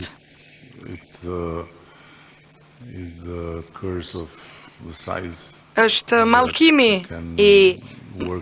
i madhësisë, i cili mund të jetë në të dy krahjet, por në rastin ton, traditën shqiptare, si në veri dhe në jug, kemi edhe gurin, edhe drurin, si materiale ndërtimi. Nëse do të hynim më thellë karakteristikave, mund të gjeni edhe kombinim të dyve, të dy elementve, të drurit edhe të gurit. Por me sa kuptoj nga ju, kulla mund të jetë edhe si një element rritës në shkallë, është një argument për ta patur këtë si ashensor të themi, që ngrihet, kulla në të njëjtën kohë. Pra, mund të jetë më e hapur, të themi, për publikun, pra për përdorim nga publiku, se sa të jetë privilegji i individëve që e përdorin si pjesë të dhomave, domethënë, si pjesë e hotelit. Pra jo vetëm klientët e hotelit, por të gjithë njerëzit të kenë mundësi të shkojnë në këtë kull, pra të hipin në këtë kull dhe të shikojnë pra një kull tipike ku njerëzit mund të kenë një këmbon, kjo këmban të jetë të lëshoj dhe ndonjë tingull që netve të ketë një tingull, pra mund të shpikim një tingull që të jetë një tingull elektronik, kuptohet, sepse nuk do kemi një kull me një këmban faktike, se pastaj në qoftë se ka një koncert për shembull, ka një tingull X, nëse ka një shfaqje tjetër ka një tingull Y, pra të ketë një gjë interesante, pra mund të mendohet dhe në të njëjtën kohë pastaj ti mendoj dhe me këto martohesh në fundit. Në fakt, juve thatë supozim. Kjo është edhe vështirësia në konkurset arkitektonike, sepse duhet bësh shumë supozime. Dhe ka thënë Shakespeare i vetë që këto supozime cilin dhe shgënjime. Po të ma kishit bërë këtë pyetje më përpara për këtë kullën, dhe po ta dje që do të ishte publike, Dhe do thosha patjetër që ne duam që ta mbajmë, tani unë nuk kuptova që ju e doni që të ketë pra dhe një akses publik. Në qoftë se ka një funksion publik, kjo kull duhet patjetër tjetë aty. Pra nuk mendoj që kjo është çështje konkursi. Mendoj që është çështje qasjeje, mënyra se si e shikoni. Nuk ka nevojë që ti keni të gjitha përgjigjet brenda një konkursi, kuptohet, mund ta bëni siç e bët edhe juve, me një qasje të hapur dhe ky plan pastaj ndonjëherë bëhet më interesant. Sepse kështu kuptoni më mirë të themi potencialin e diçkaje. Pra, përtej projektit, juve na keni ofruar një mundësi për ta parë këtë potencial me një sy të ndryshëm. Jam i sigurt që nëse juve do të kishit ose do të jepesh mundësia për ta bërë këtë projekt, ju do kishit edhe një variant të tretë, e një të katërt, që mund të ishte edhe pak më i ndryshëm, por duke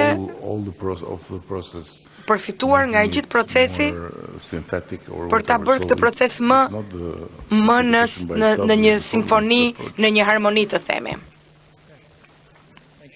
Faleminderit. Thank you. Zonja dhe zotrinj, ju falenderojmë për vëmendjen dhe ju ftojmë për një pushim të shkurtër 15 minuta në kat të parë.